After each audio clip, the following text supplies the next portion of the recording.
คุณเชื่อไหมคะว่ามนุษย์เราสามารถสั่งปิดระบบปฏิบัติการของสมองตัวเองได้เหมือนคอมพิวเตอร์แล้วตื่นขึ้นมาใหม่ได้อย่างสมบูรณ์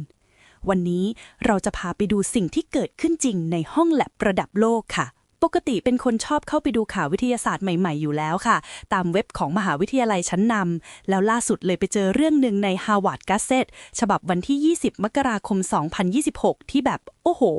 ดึงความสนใจสุดๆตอนแรกเห็นเป็นแค่ควิซสนุกๆค่ะชื่อว่าสมองของคุณกับการทำสมาธิขั้นสูงหรือ Your Brain on Advanced Meditation ก็เลยลองกดเข้าไปเล่นดูควิซที่ว่ามีลิงก์อยู่ใน description นะคะแต่พอทำไปถึงข้อหนึ่งถึงกับต้องหยุดเลยค่ะคำถามข้อนั้นถามเกี่ยวกับสภาวะที่เรียกว่านิโรธสมาบัติหรือนิโรธสมาบัตินี่แหละค่ะคืออึ้งไปเลยนะคะคำนี้มันเป็นศัพท์ชั้นสูงในพระไตรปิฎกเลยนะมีมา 2,000 กว่าปีแล้วอยู่ดีๆมาโผล่ในแบบทดสอบของ Harvard Medical School ในปี 2026 ได้ยังไงเลยสงสัยมากค่ะว่าเขาแค่ยืมคำเท่ๆมาใช้หรือว่าเขากำลังศึกษากันแบบลงลึกจริงๆจังๆคะเนี่ยเป็นคำถามที่ยอดเยี่ยมมากเลยครับ แล้วก็ต้องบอกเลยว่านี่ไม่ใช่เรื่องเล่นเลย ไม่ใช่แค่การยืมคำเท่ๆมาใช้แน่นอนครับ แต่มันเป็นสัญญาณของการวิจัยที่ดรแมทธิวแซกเชตจาก Harvard เองเนี่ยเขาเรียกว่าเป็นคลื่นลูกที่ 3ของการศึกษาเรื่องการทำสมาธิเลยครับ คลื่นลูกที่ 3หมายความว่ายังไงเหรอคะคือคลื่นลูกแรกเนี่ยก็คือการศึกษาเรื่องการทำสมาธิเพื่อลดความเครียด อันนี้เราได้ยินกันบ่อยๆ อ๋อค่ะ mindfulness อะไรพวกนั้นใช่ครับ ส่วนคลื่นลูกที่ 2 ก็จะเป็นการศึกษาผลต่อความสุข ความเห็นอกเห็นใจผู้อื่น แต่คลื่นลูกที่ 3 นี่แหละครับ คือการที่วิทยาศาสตร์กล้าที่จะก้าวเข้าไปสำรวจสภาวะจิตใจที่มันลึกซึ้งมากๆ และก็หาได้ยากมากๆ ซึ่งเป็นประสบการณ์ที่เกิดจากการฝึกฝนในระดับสูงจริงๆครับ โอ้โหแปลว่านี่ไม่ใช่แค่เรื่องนั่งสมาธิแล้วใจสงบอีกต่อไปแล้วแต่เป็นเรื่องที่วิทยาศาสตร์กำลังพยายามใช้เครื่องมือที่ดีที่สุดเท่าที่มีในตอนนี้เข้าไปดูให้เห็นกับตาเลยว่าสิ่งที่เรียกว่าสภาวะสูงสุดที่นักปฏิบัติพูดกันมาเป็นพันปีเนี่ยหน้าตาจริงๆในสมองมันเป็นยังไงกันแน่ถูกต้องเป๊ะเลยครับ นี่คือภารกิจของพวกเขาเลย พอเห็นคำนั้นปุ๊บความสงสัยมันก็มาเต็มเลยค่ะเลยลองสืบค้นต่อเลยเอาชื่อดรแมทธิวแซกเชตไปค้นคู่กับคำว่านิโรธแล้วก็ไปเจอกับเหมือนขุมทรัพย์เลยค่ะเป็นงานวิจัยชิ้นสำคัญของ Meditation Research Program ของโรงพยาบาล Massachusetts General Hospital หรือ MGH ซึ่งก็อยู่ในเครือ Harvard นั่นแหละค่ะพอเห็นชื่อหัวข้องานวิจัยนะคะเขียนทำนองว่าใช้สมาธิขั้นสูงเพื่อไขความลับการทำงานของสติอะไรแบบนี้ก็ยิ่งมั่นใจเลยว่าทีมนี้กำลังศึกษาเรื่องการดับลงของสภาวะจิตอย่างจริงจังไม่ใช่แค่ความสงบทั่วๆไปแน่ใช่ครับ ทีมวิจัยเนี่ยเขากำลังพยายามทำความเข้าใจสภาวะจิตที่หาคนทำได้ยากมากๆ ที่เรียกรวมๆว่า meditative endpoints ถ้าจะให้แปลง่ายๆก็คือจุดหมายปลายทางของการทำสมาธิ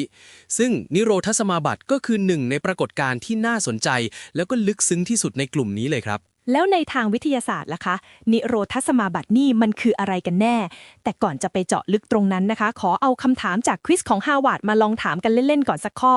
ที่ข้อ 2เขาถามว่า คนทั่วไปที่ไม่ใช่ผู้ปฏิบัติธรรม มีโอกาสเจอสภาวะจิตที่เปลี่ยนแปลงไป หรือ altered states of consciousness เช่น ประสบการณ์เหมือนออกจากร่างมากน้อยแค่ไหน ลองเดากันดูสิคะ เฉลยก็คือเกือบ 45% ค่ะโอ้โห ไม่น้อยเลยนะครับ ไม่น้อยเลยค่ะ ซึ่งมันก็ชี้ให้เห็นว่าเรื่องพวกนี้อาจจะไม่ได้ไกลตัวอย่างที่เราคิดกันก็ได้นะ เป็นประเด็นที่น่าสนใจมากครับ ถ้าจะอธิบายตามแนวคิดทางพุทธศาสนาแบบรวบรัดที่สุดเลยนะ นิโรธสมาบัติคือสภาวะที่การรับรู้ หรือที่เรียกว่าสัญญา กับความรู้สึกหรือเวทนาเนี่ยมันดับลงชั่วคราวครับ ดับลงครับแต่ถ้าจะอธิบายในเชิงเปรียบเทียบทางวิทยาศาสตร์ตามที่ระบุในเอกสารวิจัยของเขาเลยนะเขาเปรียบเทียบได้เห็นภาพมากครับเขาบอกว่าถ้าสมาธิทั่วไปเนี่ยคือการลดเสียงรบกวนหรือ noise reduction นิโรธสมาบัติก็เหมือนกับการปิดระบบปฏิบัติการหรือ system shutdown ชั่วคราวเลยครับปิดระบบปฏิบัติการใช่ครับโดยที่ฮาร์ดแวร์หรือก็คือร่างกายของเรายังทำงานอยู่เดี๋ยวนะคะปิดระบบปฏิบัติการนี่ฟังดูน่ากลัวนิดๆนะคะมันเหมือนคอมแฮงก์ไปเลยหรือว่าแค่เข้าเซฟโหมดคะคือมันต่างจากการนอนหลับหรือสลบไปเลยยังไงคะในเชิงกลไกเป็นคำถามที่ดีมากเลยครับที่ว่าเหมือนปิดระบบปฏิบัติการเนี่ยคือการทำงานในระดับสูงๆอย่างเช่นความคิดการรับรู้ตัวตนความรู้สึกมันหยุดทำงานไปชั่วขณะจริงๆครับ แต่ไม่ใช่การแฮงก์เพราะมันเป็นการเข้าและออกอย่างมีระบบและควบคุมได้ อ๋อ ควบคุมได้ ครับ ส่วนที่ต่างจากการนอนหลับหรือการสลบไปเลยก็คือ 1. มันเป็นการเข้าสู่สภาวะนั้นด้วยความตั้งใจ ไม่ใช่ภาวะที่เกิดขึ้นเอง 2. คือเมื่อออกจากสภาวะนั้น ผู้ปฏิบัติจะกลับมามีสติสัมปชัญญะที่คมชัดทันที ไม่เหมือนตอนเราตื่นนอนที่ยังงัวเงีย ถูกต้องครับ ไม่เหมือนการตื่นนอนที่ยังงัวเงีย หรือการฟื้นจากยาสลบที่ยังมึนงง และ 3. ก็คือ ร่างกายยังคงอยู่ในสภาวะที่พร้อมทำงาน ไม่ได้หมดสติไปจริง โอ้ เคลียร์เลยค่ะ ฟังดูแล้วท้าทายมากเลยนะ แล้วเราจะวัดสิ่งที่เรียกว่าความว่างหรือการดับทางวิทยาศาสตร์ได้ยังไงกันล่ะคะ เห็นในเอกสารเขาพูดถึงกระบวนการทดลองแล้วก็ทึ่งมากเลย คือเขาให้คนเข้าไปในเครื่องสแกนสมองแล้วบอกว่าโอเคครับ เชิญดับได้เลย อย่างนั้นเหรอคะ ครับฟังดูเหลือเชื่อนะครับ แต่สำหรับผู้ปฏิบัติระดับสูงกลุ่มนี้นี่คือสิ่งที่ทำได้จริงครับ ในเอกสารงานวิจัยระบุชัดเจนเลยว่าพวกเขาสามารถกำหนดจิต หรือตั้งเจตจำนง intention ไว้ล่วงหน้าได้เลยนะ ว่าจะดับไปนานเท่าไหร่ จะเป็นหลักนาทีหรือหลักชั่วโมง พอครบกำหนดเวลาปุ๊บ จิตก็จะถอนออกมาจากสภาวะนั้นเองโดยอัตโนมัติ เหมือนตั้งนาฬิกาปลุกไว้ในใจเลยครับ ซึ่งความสามารถในการควบคุมแบบสั่งได้หรือ volitional control นี่แหละครับที่ทำให้นักวิทยาศาสตร์ทึ่งมาก สุดยอด ใช่ครับ และความสามารถพิเศษนี้นี่แหละครับที่ทำให้การศึกษานี้เป็นเหมือนโอกาสทองที่หาได้ยากยิ่งในทางประสาทวิทยาศาสตร์ เพราะมันแปลว่าเรามีการทดลองที่แม่นยำ precise และทำซ้ำได้ replicable ซึ่งต่างจากการศึกษาเรื่องสติตัวอื่นๆที่มักจะควบคุมตัวแปรได้ยากครับ เพราะเราสั่งได้ ๆ ใช่ครับ เพราะมันต่างจากการศึกษาการนอนหลับหรือการใช้ยาสลบที่เราไม่สามารถควบคุมการเข้าออกสภาวะได้แม่นยำเท่านี้เลย นี่มันเหมือนกับเรามี นักบินอวกาศที่สามารถเดินทางไปในความว่าง แล้วกลับมารายงานผลได้ตามสั่งเลยนะ แล้วเครื่องมือที่เขาใช้ก็คงไม่ธรรมดาเลยใช่ไหมคะ ไม่ได้เอาเครื่องวัดความดันมาวัดแน่ ไม่ใช่แน่นอนครับ เขาใช้เทคโนโลยีที่ดีที่สุดเท่าที่มีเลย เพื่อพยายามทำสิ่งที่เรียกว่า time locked analysis time locked อะไรนะคะ คือการจับเวลาให้แม่นยำที่สุดว่า ในวินาทีที่ผู้ปฏิบัติบอกว่าจิตดับ สมองเกิดอะไรขึ้นกันแน่ เครื่องมือหลักๆ ก็คือเครื่องสแกนสมอง fMRI ที่มีความเข้มของสนามแม่เหล็ก 7 เทสลา โอ้โห ซึ่งเป็นรุ่นที่มี ความละเอียดสูงมากๆ สามารถมองเห็นการทำงานของสมองในระดับมิลลิเมตรได้เลย แล้วก็ใช้คู่กับหมวกตรวจคลื่นไฟฟ้าสมองความละเอียดสูง หรือ High Density EEG ที่มีเซ็นเซอร์จำนวนมากแปะอยู่บนหัว ๆ เพื่อจับให้ได้ทุกความเปลี่ยนแปลงในสมองแบบวินาทีต่อวินาทีเลย ถูกต้องครับ สุดยอดจริง ๆ ค่ะ เหมือนกับมีทั้งกล้องโทรทัศน์ที่ซูมได้ลึกที่สุด กับไมโครโฟนที่จับได้ทุกเสียงกระซิบของสมองในเวลาเดียวกันเลย เอาละค่ะ มาถึงส่วนที่ทุกคนรอคอย ผลการค้นพบที่น่าทึ่ง ขอยืมคำถามข้อที่ 5 จากควิสมาอีกครั้งนะคะ เขาถามว่าเมื่อเข้าสู่สภาวะดับ สมองเกิดอะไรขึ้น แล้วให้ตัวเลือกมา 3 ข้อคือ ก ส่วนต่างๆของสมองสื่อสารกันน้อยลง ขอ รูปแบบพลังงานพื้นฐานของสมองลดลง และคอ โหมดสมองที่เกี่ยวข้องกับความกระจ่างแจ้ง และการตื่นรู้ยังทำงานอยู่คำตอบที่ถูกต้องก็คือ ถูกทุกข้อค่ะ ใช่เลยครับ ข้อมูลที่ได้มามันค่อนข้างชัดเจนในเรื่องนี้เลย สิ่งที่นักวิทยาศาสตร์ค้นพบก็คือ เกิดภาวะที่เรียกว่า decoupling ครับ ถ้าจะแปลเป็นภาษาบ้านๆก็คือ การที่เครือข่ายสมองส่วนต่างๆ ที่ปกติจะทำงานประสานกันเป็นวงออร์เคสตราใหญ่นะครับ มันพร้อมใจกันลดการสื่อสาร หรือเลิกคุยกันชั่วคราวอย่างมีนัยสำคัญ โดยเฉพาะอย่างยิ่งกิจกรรมในสมองส่วนที่เรียกว่า medial prefrontal cortex ส่วนนี้ทำหน้าที่อะไรนะคะ ส่วนนี้เปรียบเสมือน CEO ของตัวตนของเราเลยครับ ที่คอยประมวลผลเกี่ยวกับเรื่องของฉันของเรา แล้วก็เป็นแหล่งกำเนิดของบทสนทนาในหัวของเรา เสียงในหัวเรานี่เอง ใช่ครับ ซึ่งส่วนนี้มันเงียบลงไปอย่างมากเลย โห แค่คิดว่าเสียงในหัวเราจะเงียบไปสนิทนี่ก็นึกภาพไม่ออกแล้วนะคะ ปกติมันดังตลอดเวลาเลย แต่นี่คือจุดที่น่าสนใจที่สุดครับ แม้ว่าสมองส่วนต่างๆ จะเลิกคุยกัน และส่วนที่เกี่ยวกับตัวตนจะเงียบลง แต่สมองไม่ได้หลับนะครับ อ้าว ไม่ได้หลับเหรอคะ ไม่ได้หลับครับ สัญญาณบางอย่างจากก้านสมองและส่วนอื่นๆ ยังคงแสดงถึงความตื่นตัวหรือ alertness อยู่ เหมือนกับระบบถูกปิดไปก็จริง แต่ยังมีไฟฉุกเฉิน standby รออยู่ พร้อมที่จะกลับมาทำงานได้ทันที แต่คำว่า decoupling หรือสมองเลิกคุยกันนี่ฟังดูน่ากลัวนิดๆนะคะ มันไม่ใช่อาการของโรคหลอดเลือดสมองหรือสภาวะอันตรายอื่นๆหรอคะ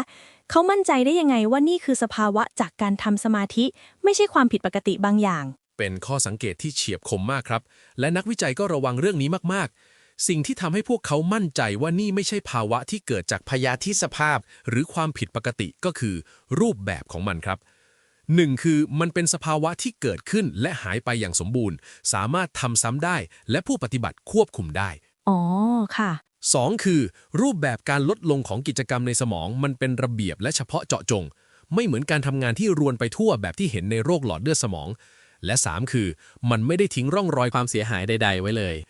นอกจากนี้ยังมีงานวิจัยที่เกี่ยวข้องกับสภาวะฌานหรือฌานะ ซึ่งเป็นสมาธิขั้นสูงอีกรูปแบบหนึ่งที่พบผลลัพธ์ที่สอดคล้องกัน ฌานสมาบัติ ประมาณนั้นเลยครับ คือพบว่ากิจกรรมของสมองมีการย้ายจากส่วนหน้าที่เกี่ยวข้องกับการควบคุมและความคิดไปยังส่วนหลัง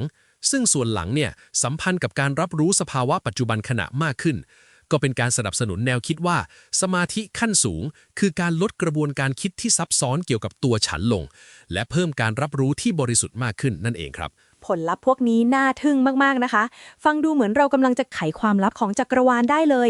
แต่ดิฉันว่าสิ่งที่น่าทึ่งไม่แพ้กันก็คือ การที่ทีมนักวิจัยเองก็ออกตัวแรงมากเลยว่า นี่คือแค่ก้าวแรกๆ แล้วก็ยังมีเรื่องที่ต้องระวังอีกเยอะเลยใช่ไหมคะ ถูกต้องครับ นี่คือสิ่งที่แสดงถึงความเป็นนักวิทยาศาสตร์ที่ดีแหละครับ คือตื่นเต้นกับผลการค้นพบ แต่ก็ต้องตระหนักถึงข้อจำกัดของงานวิจัยตัวเองอยู่เสมอ ซึ่งในกรณีนี้มีข้อจำกัดที่สำคัญมากๆอยู่หลายข้อเลย ข้อแรกที่ชัดเจนที่สุดคือกลุ่มตัวอย่างน้อยมาก อ๋อ ค่ะ งานวิจัยหลายชิ้นเป็นแบบกรณีศึกษาหรือ case study ที่มีกลุ่มตัวอย่างแค่คนเดียว หรือกลุ่มเล็กมากๆ ก็คือหาคนที่ทำแบบนี้ได้ตามสั่งในเครื่องสแกนสมองมันยากยิ่งกว่างมเข็มในมหาสมุทรอีกใช่ไหมคะ ซึ่งนั่นก็หมายความว่าผลที่ได้อาจจะเป็นลักษณะเฉพาะของคนคนนั้น ไม่สามารถเอาไปสรุปเป็นภาพรวมของมนุษย์ทุกคนได้ใช่ไหมคะ ใช่เลยครับ ข้อจำกัดที่ 2 ที่สำคัญไม่แพ้กันคือ นักวิทยาศาสตร์ยังต้องอาศัยคำบอกเล่าหรือ self report เป็นหลักอยู่ดี ซึ่งตรงนี้เป็นปัญหาคลาสสิกของศาสตร์ด้านนี้เลยใช่ไหมคะ เพราะมันไม่มีเครื่องวัดสภาวะดับ เราทำได้แค่บอกเขาว่า โอเค ถ้าคุณคิดว่าดับแล้วกดปุ่มนี้นะครับ แล้วเราก็หวังว่าจังหวะที่เขากด กับจังหวะที่มันเกิดขึ้นจริงในหัวจะตรงกัน ซึ่งมันอาจจะคลาดเคลื่อนได้เสมอ ถูกต้องครับ มันมีความไม่แน่นอนตรงนี้อยู่ และข้อจำกัดสุดท้ายที่ต้องยอมรับก็คือ การตีความข้อมูลจากเครื่อง fMRI หรือ EEG ในสภาวะที่ซับซ้อนและละเอียดอ่อนขนาดนี้ ยังถือเป็นศาสตร์ที่ค่อนข้างใหม่มากครับ หมายความว่ายังไงคะ คือเรามีข้อมูลมหาศาล แต่การจะบอกว่ารูปแบบคลื่นสมองแบบนี้ แปลว่าอะไรกันแน่ ยังเป็นเรื่องที่ต้องถกเถียงและพัฒนากันต่อไปอีกเยอะมาก เหมือนเรามีแผนที่ของทวีปที่ไม่เคยมีใครรู้จัก แต่เรายังไม่แน่ใจว่าสัญลักษณ์บนแผนที่แต่ละอัน หมายถึงภูเขา แม่น้ำหรือเมืองกันแน่ ฟังดูแล้วก็สมเหตุสมผลค่ะ สรุปแล้วถึงแม้จะมีข้อจำกัดมากมาย แต่นี่ก็นับเป็นช่วงเวลาแห่งประวัติศาสตร์เลยนะคะ ที่วิทยาศาสตร์สมัยใหม่กล้าที่จะก้าวเข้าไปสำรวจพื้นที่ที่เคยถูกมองว่าเป็นเรื่องของความเชื่อหรือศาสนาเท่านั้น ใช่ครับ และสิ่งสำคัญที่ต้องย้ำคือ วิทยาศาสตร์ไม่ได้พยายามจะพิสูจน์หรือลบล้างความเชื่อทางศาสนานะครับ แต่งานวิจัยเหล่านี้กำลังพยายามแปลภาษาครับ แปลภาษา ครับ คือแปลภาษาของภูมิปัญญาโบราณที่มีมานับพันปี ให้คนในยุคปัจจุบันสามารถเข้าใจและเข้าถึงได้ผ่านเครื่องมือและมุมมองใหม่ๆ มันคือการสร้างสะพานเชื่อมระหว่างสองโลกที่ดูเหมือนจะแตกต่างกันอย่างสิ้นเชิง ให้สามารถพูดคุยกันได้รู้เรื่องมากขึ้น เป็นการสร้างสะพานที่น่าตื่นเต้นมากค่ะ ซึ่งมันก็ทำให้เกิดคำถามสุดท้าย ที่อยากจะชวนผู้ฟังไปคบคิดกันต่อว่า เมื่อวิทยาศาสตร์เข้าใจกลไกเหล่านี้มากขึ้นเรื่อยๆ คิดว่าในอนาคต เราจะสามารถสร้างเทคโนโลยี อย่างเช่น เครื่องกระตุ้นสมองด้วยคลื่นแม่เหล็ก หรือแม้กระทั่งยา ที่ช่วยให้คนทั่วไปเข้าถึงสภาวะเหล่านี้ได้ง่ายขึ้นหรือเปล่า หรือว่าประสบการณ์อันลึกซึ้งเหล่านี้ ควรจะยังคงเป็นผลลัพธ์ที่เกิดจากการฝึกฝนทางจิตใจอย่างยาวนานและทุ่มเทเท่านั้น